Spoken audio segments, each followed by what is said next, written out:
move out, but my parents are preventing it. You're trapping me in here. I, 22 female, am supposed to be moving out of my parents' house at the end of this month. This has been planned for a while, as my girlfriend, 25 female, is even flying in from out of state to help me make the drive across several states. She already took time off work and bought the plane tickets, so it's not exactly something I can just reschedule without it costing us both money. By the way, this comes from Future Connection 13, and if you want to spin your own stories, go to the r/OKStorytime subreddit. I'm Sophia. And I'm Angie. And OP says, this past week, I've been back at my parents' place taking care of the family dog and driving my brother, 19 male, to work because my parents went on a cruise. They asked me to fly home early from my new place specifically so I could help with that. I don't mind, as I needed to pack up the rest of my stuff and say goodbye to my friends anyway. They get back tonight, but this morning my mom texts me saying they forgot they had another vacation at a resort a couple towns over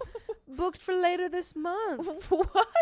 How do you forget you have a vacation planned? We forgot. How often do you go on vacations to Apparently forget? a lot. Apparently it was planned 6 months ago, and it just happens to start the day before I'm supposed to move out. I reminded her that I'm leaving the next day and my girlfriend already has purchased her ticket. When I asked if it was supposed to be a family thing or another couple's trip, she avoided the question and just said, they figure something out. I have a hard time believing that this trip was forgotten about. My parents are comfortable financially, but we are not in a tax bracket where we can easily go on 2 trips in 1 month. My mom is so tight with money, she won't even let the AC run in all parts of the house during the summer to avoid higher electricity bill. It just feels very convenient. I'm still planning to move out as scheduled. I feel like I've already done enough. Flew back early, helped out with the dog, and drove my brother around. I don't think it's fair to expect me to delay everything again just because they didn't plan ahead. They're going to have to figure out the dog and my brother's rides to work without me if they're not planning on taking him or the dog along. However, I feel incredibly guilty and I worry they won't be able to find a reliable dog sitter. So am I the a-hole for still moving out even though it screws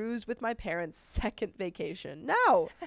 If they forgot about it, then they should cancel it. Yeah, exactly. It's like I feel like the only bad thing about it in your situation is that they can't help you move out. Yeah, you know? But that's what I would be annoyed about. absolutely. But I mean, you should definitely still move out. Move out, get out of there. I mean, like, if they didn't have a plan for taking care of their dog or their son, then Yeah, maybe they can't go on a vacation. Right. Maybe like warn them like, hey, like this is still happening. So Yeah, you sorry. gotta change figure your something out. plans on those. Comment 1 says, not the a-hole. You made your plans. You let them know your plans. Move as scheduled. It is their house, their dog, and their other adult child they have to figure things out for. Is there a reason why your brother is unable to take care of the dog and get himself to work? OP says, my brother currently does not have a driver's license. And because he works most days of the week, my mother prefers someone to be at home with the dog so she's not alone for extended periods of time. She's a sweet girl, but has awful separation anxiety. She's very bonded to me, so my mother has tried to leverage that against me when I flew home early last week. I've been bending to my mom for my entire life, and making my own choices and sticking by them is something I'm struggling with, but I feel as if my independence is way more important. Comment 2, your mom has clearly gone out of her way to make your brother and the poor dog dependent on her. Not allowing your brother to get a license, he can go and do that all by himself now, or getting the dog trained or finding other ways to relieve its anxiety. She is trying to use guilt to manipulate you, and OP responds, there's a lot of history with my mom that's hard to fully explain in just one post or a few comments, but I completely agree.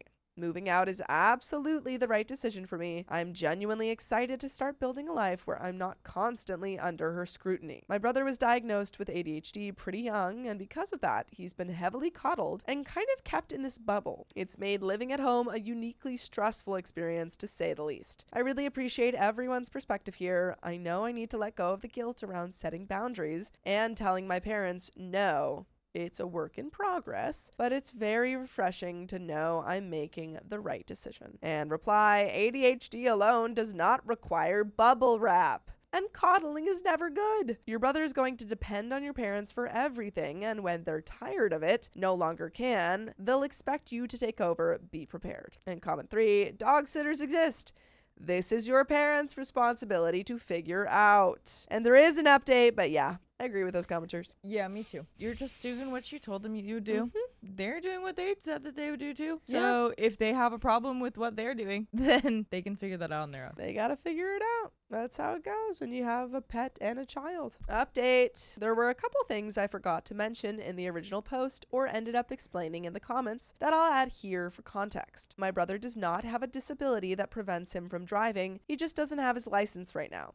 But that's mostly due to our mom. She refuses to let him take the test until she feels he's ready. He's 19. That's wild. I feel like the only times you can do that is like in elementary school when you don't think that they're ready to move from kindergarten to first grade yet. Also, the point of the test is to figure out if he's ready. Yeah. So like why do we need a legally. pre-test? Yeah, we don't need his mom's permission. We need like the laws. However, he is currently in driving school, mostly thanks to my dad pushing for it. As for the update, my parents came home from their cruise yesterday. They were understandably tired from a long day of travel, but mom came home already upset. She started criticizing things around the house, the floor, the sink, the counters, saying they were disgusting, and getting annoyed that her adult children had not made the house spotless for her. I had spent most of the last 2 days cleaning and general upkeep, trying to diminish an intense reaction, even cleaning the sheets in their bedroom because of the amount of dog fur. While they were gone, my brother had been trying out cooking for the first time, something mom usually doesn't let us do when she's home, since she considers the kitchen completely hers. What is this lady's problem? You're not allowed to cook in the kitchen? She just doesn't want you guys to become adults. Yeah, That's crazy. I think so. His cooking wasn't really the problem, but he's not great at cleaning up after himself, which didn't help and really just created more work for me, especially because he didn't feel like he had to help clean. I figured she was just in a mood and decided not to engage, which is usually the best approach with her. This morning, she asked if I wanted to run some errands with her because she wanted to spend some time together. I said sure, thinking things had calmed down. While we were out, she brought up my move again. She asked if there was any way she could convince me to stay, even offering to help pay for college if I didn't go through with it. I told her I was still planning to move and that wasn't gonna change. This led into a long argument where she tried to discourage me with a list of arguments, saying I wasn't officially on the lease yet, that once I moved, I was one argument with my girlfriend from getting punted out, that I might end up stuck with a lease I can't afford or even ruin my credit. She also said I was playing pretend at being an adult and shouldn't expect her or dad to be a fallback plan. Later in the day, I brought up the second vacation she mentioned, the one she originally said would start the day before I was supposed to move, which would have caused a conflict. I asked what the plan was for the dog and getting my brother to work while I was gone, and was ready to suggest Uber like someone in the comments of my last post had mentioned. Mom just looked at me and said there wasn't a conflict anymore. The trip is apparently after I leave. Interesting. How convenient. Interesting. Did you get the dates wrong? Huh. When I pointed out that she'd said the opposite the day before, she brushed it off and said she must have made a mistake. So I guess that conflict was never really real to begin with. But you know what is real? Full episodes of stories just like this. Just go to Spotify, Apple Podcasts, or iHeartRadio and search up OK Storytime. There is a little bit left to this story. Do you have any final thoughts? There's obviously some sort of like fear of being an empty nester or something like that going on here. She didn't want you to move, so she said, oh, I forgot the date. And then the next day, oh, the dates are actually fine, not a problem at all. Yeah, like, I mean, what? I don't know what it seems like she's trying to create a lot of problems for you. Yeah. And has done that kind of for your whole life. Yeah. So good thing that they're there to help you move out and get out of there. yeah, be like, oh, perfect. Well, I think OP might have to fly, so. Oh, I've missed that part. Okay, yeah, but regardless, either way, you're going to be moving out. You're going to have your own rules and a kitchen that you can actually use. So take the wins. Right. At this point, I'm just trying to keep things low key until I move out. I don't want to start more arguments or totally burn the bridge right before I leave, but it's definitely exhausting. I don't think this will be the last time she tries to get me to stay or throws something else at me. I know I could have put more effort into cleaning and maybe I'm just needlessly complaining to the internet, but it feels good to get it out. I'd move out sooner if I could, but with my girlfriend's schedule and the plane ticket already booked, it's not realistic.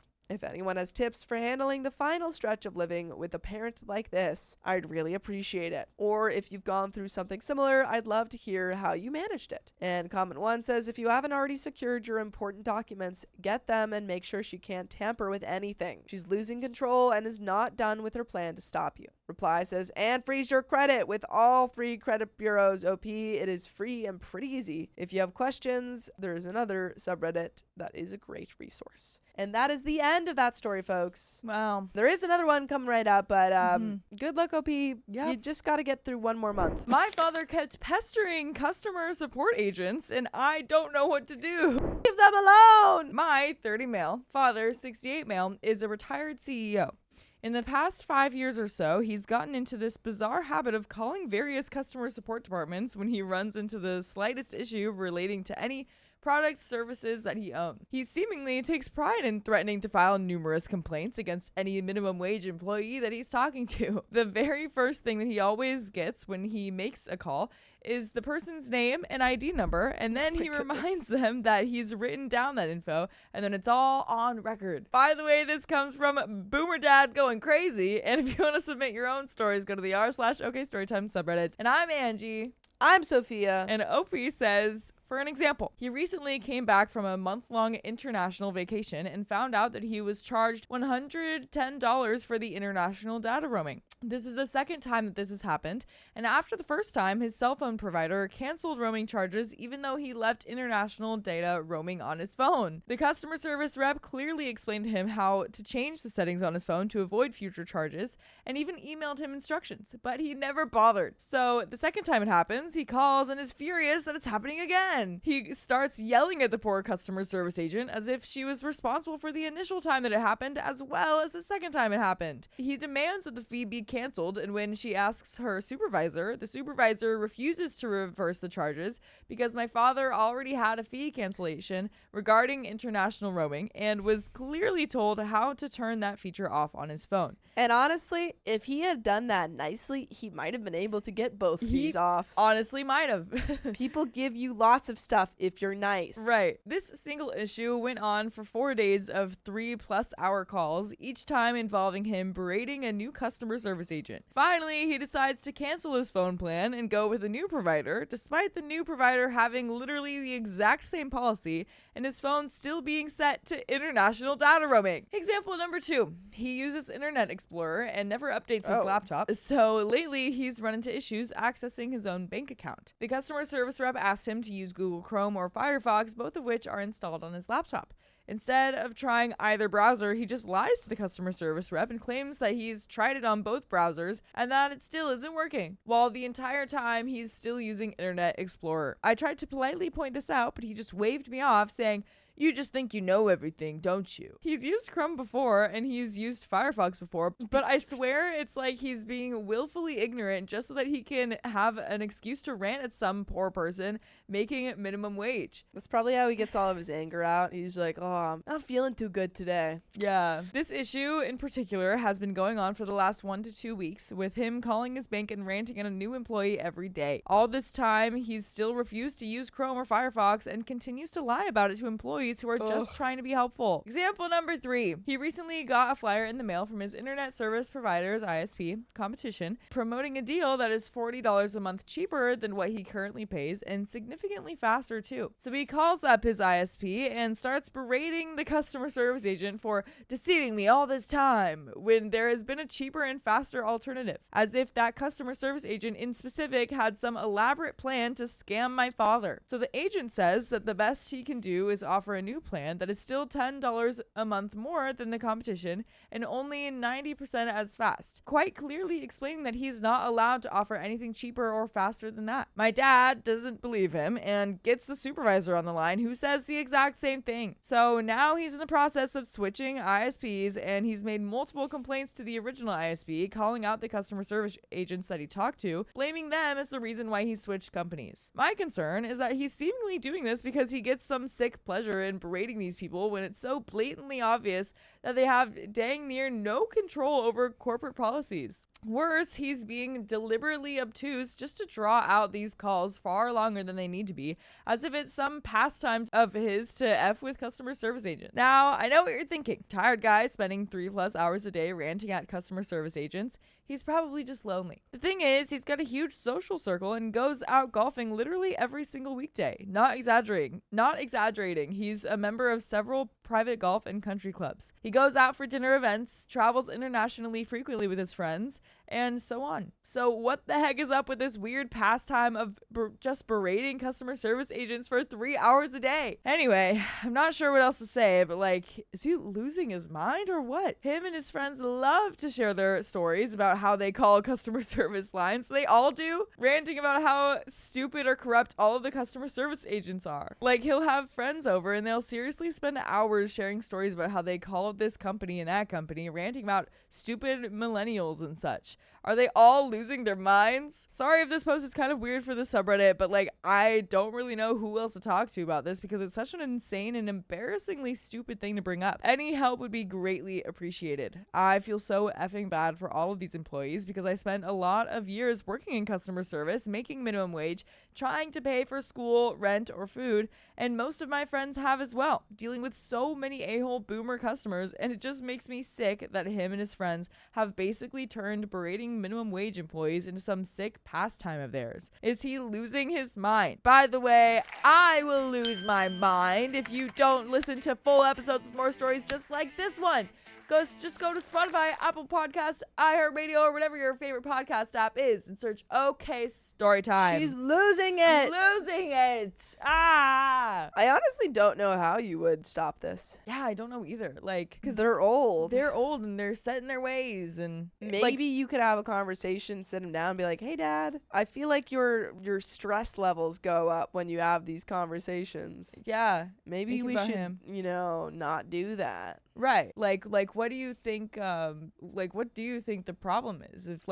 If these guys are giving you answers for your problems, it's things that are out of their control, like what do you expect to have happen? Like, yeah, if you don't actually follow any of their advice, right, what's the point? Because that's how it works. And like, did this happen in his company that he was CEO of at all?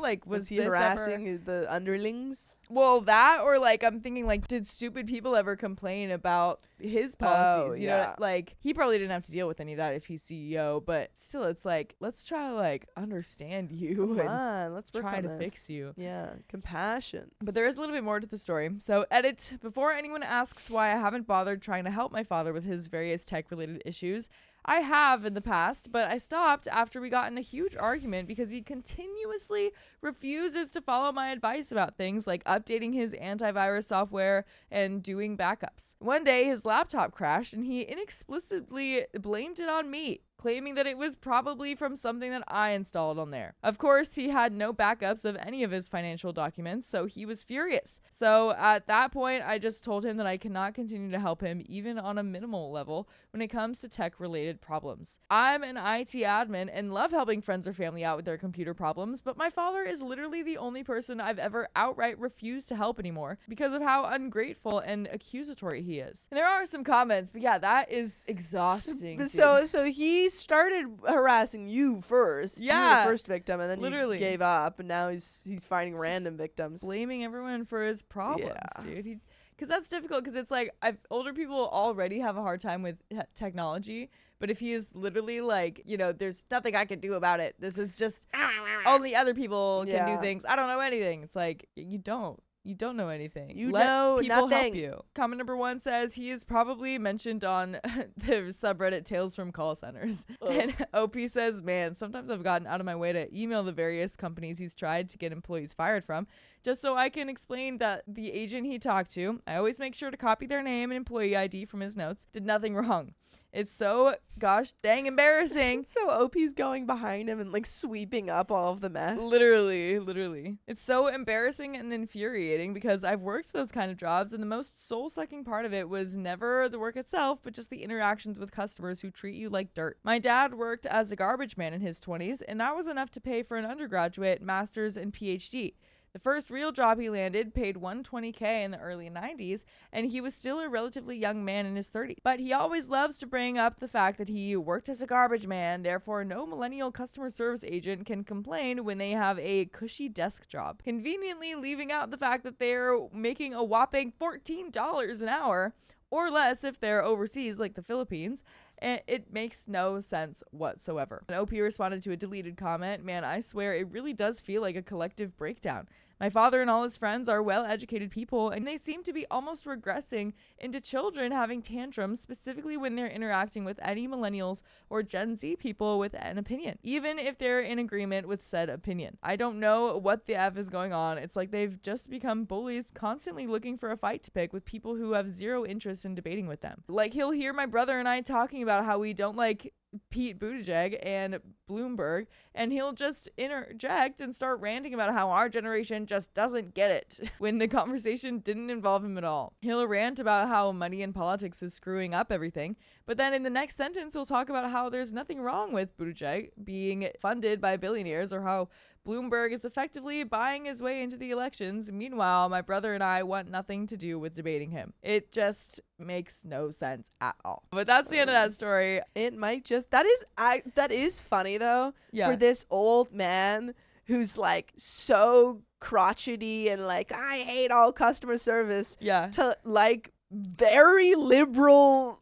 politicians. Like Bloomberg is he's like the billionaire one. That's it makes sense kind of why there, but like for him to be like Pete Buttigieg, that's a very liberal politician, right? And that is very different to what this man gives off. "I refuse to be involved with my stepsister, but my father won't take my side. I just don't like her, Dad." For some background context, I, 32 female, have been trying to set boundaries, really just one if I'm being honest, with my dad, 58 male, and family since returning from the military 5 years ago. Growing up, my family never had boundaries. I don't think they really understood them, and just always inserted themselves in other family members' business, even when they weren't asked for their opinion. By the way, this comes from Denil's Ninja 93 on the r/charlottedobreyoutube subreddit, and if you want to submit your own stories, go to the r/OKStorytime subreddit. I'm Sophia. And I'm Angie. And OP says, "My dad got remarried to my stepmom when I was 8. Who also had a daughter a few months younger than me. The daughter and I didn't have the best relationship growing up. She was one of my biggest bullies in school, constantly using things I did in my free time against me and telling everyone in our class about it so they would join in too. I never had a safe space growing up. I would try to tell my dad about it and he would tell me I was a liar, making it up, and I just wasn't adjusting to his marriage and a new sibling. This is where a lot of my problems started. I didn't feel safe talking to my dad about things and would only speak up when I'd hit my breaking point and come home crying about all the bullying. Once I cried it out, I would go back to being silent about everything that was happening at school. This continued until high school when my stepsister admitted to everything I had been saying over the years. She only admitted to it because I had transferred schools to get away from the bullying. She stayed, and everyone in our grade turned on her. No. Like, you wait, pushed OP good. away. She was the one coming home crying about it. I never got an apology from her or my dad about any of this. Fast forward to 2020 when I finally get out of the military and am able to see my family again after the whole vid thing. That's where things start falling apart. A brief timeline. February 2020, end of active duty military contract. July 2020, finally see some family since returning home. January 2021, letter in the mail stating I missed a court date. Hold up, court? What do you mean court? I never got a ticket. I barely drive anywhere. I call around the courthouse, get a few different offices until I finally get someone who can help me. I ask if she can explain what I missed and what the court date was for, and she said, "Oh, well, all that information should be on the ticket you received at the accident." Me accident? What accident? Her, "You were the driver of insert vehicle here in July last year, correct?" Me, "No, I don't even own that kind of vehicle. And I was in a pool at my parents' house on the opposite side of town on that date, so I wasn't even driving." She was confused and concerned, so she gave me the info of the officer first on scene so I could contact him. I did. He asked me a series of questions and started naming off different names of people, none of which I recognized.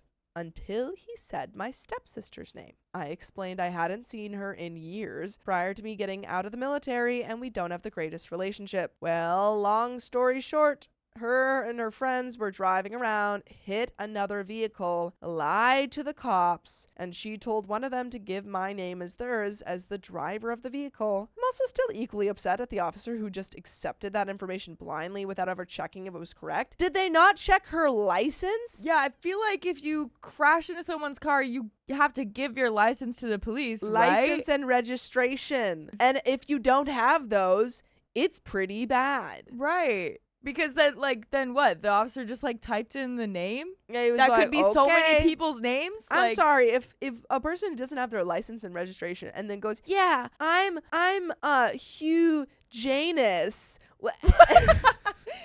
Yeah. And they're like, well, They're like, I guess that's right. Nice to meet you, Miss Janus. Like, you idiot.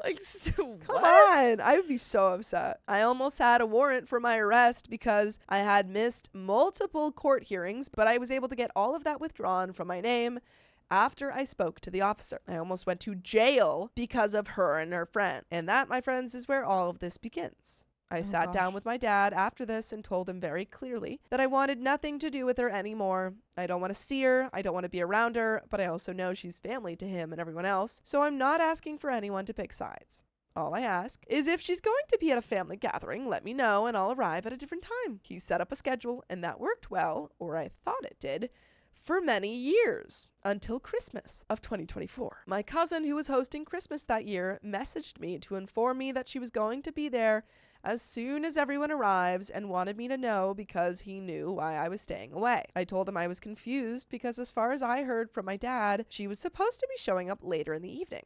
But if she was going to be there, I would drop my gifts off to everyone, the hot cocoa I made for the night, and then leave. I told him I wouldn't make a scene, just be clear I wasn't staying and then leave and come back later for the crockpot. I thanked him for letting me know and waited. My cousin had told me this shortly after Thanksgiving, so I waited to see if my dad would tell me. We had texted and called multiple times leading up to this, and not once did he hint she would be there earlier or even just say, hey, she's actually gonna be there first instead or anything. Christmas comes, she's there, and I do exactly as I said I would. No drama. Dropped everything off and left. My dad has since been complaining about me ripping the family apart because I won't forgive her or accept the apology she sent, which only came after I said she hasn't once apologized for anything. And the written apology was basically along the lines of, sorry for what I did. I wasn't in the right state of mind.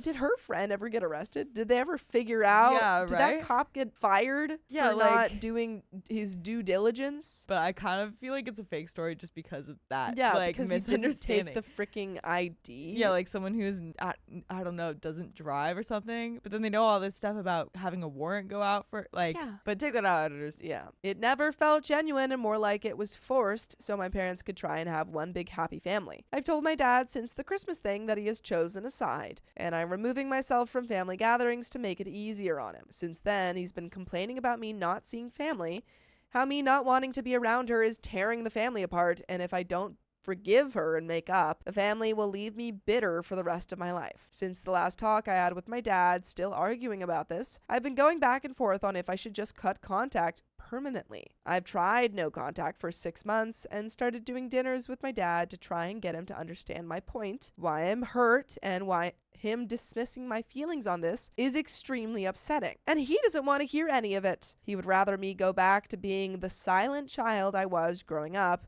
when I didn't stand firm for myself. I'm getting so tired trying to get him to understand my perspective on things. If anything, it's only gotten worse, so would I be the a-hole if I cut all contact with my dad? But I hope you guys never cut contact from us, because you can listen to full episodes with stories just like this. Just go to Spotify, Apple Podcasts, or iHeartRadio and search up OK Storytime. There is a little bit left to the story. Mm-hmm. Any final thoughts? I don't think you'd be the a-hole for cutting contact. No. If you feel like that's what you need, then that's what you need. That's what you need. Then, yeah. They've consistently, barreled past your boundaries. Yeah. And, your sister literally almost got you arrested. Yeah. And your dad still doesn't care. And the fact that her excuse was just like, so sorry, I was just like really foggy that day. I was just like hadn't slept. I didn't even like, I don't know, I wasn't there. It's sorry. like my bad, dude. Yeah, I had like a really bad headache that day. Yeah, it's like, what? I think I told her like another name, but I guess she heard that one. Yeah, like I don't know. Side note, I've already cut contact with my stepsister, but anytime she sees me anywhere, I mean anywhere, she literally tried to corner me at my grandpa's viewing to try and talk to me about it all. I'm just tired of the apologies and nothing changing. And comments. Comment 1 says, not the a-hole if you go no contact with your dad. He wants you to be the silent teenager you were. Show him silence like he's never seen. You were his baby girl. He remarried and then made them a priority over you. You were suddenly bottom tier, and your silence was your only way to cope with the dramatic changes and drama in your life. Seriously, you do not need this in your life. You deserve to continue to blossom and live your best life. Going no contact will absolutely remove any anxiety of notifications going off on your phone calls, obligated holidays, and whatnot. If you're still wanting to enjoy holidays with your cousin, host a small gathering yourself and invite only who you want. Take your life back. OP says, I luckily don't get any invites to family gatherings anymore, which is perfect for me. I had to scream at my dad in the middle of dinner a month or so back for him to leave it be at that, but I have tried to keep the dinners going with him, but I absolutely dread going out every time. I don't want to go anymore because I feel like all I'm going to hear is either how I'm tearing the family apart by not forgiving her, or he just acts like nothing is wrong and all is going perfect in his life. And that's the end of that story, folks. My goodness. Boy. How exhausting. Yeah, I think the no contact is the best move. Yeah. And if they ever, actually apologize in a meaningful way, maybe can, reconsider. But for the time being, it seems like they just don't understand or are not willing to understand. Definitely. All you can control is yourself, unfortunately, in this situation. So just try to save your peace, however that needs to happen. But that is the end of that story and the end of the episode. So if you love us, make sure to subscribe. We love you. And see you tomorrow.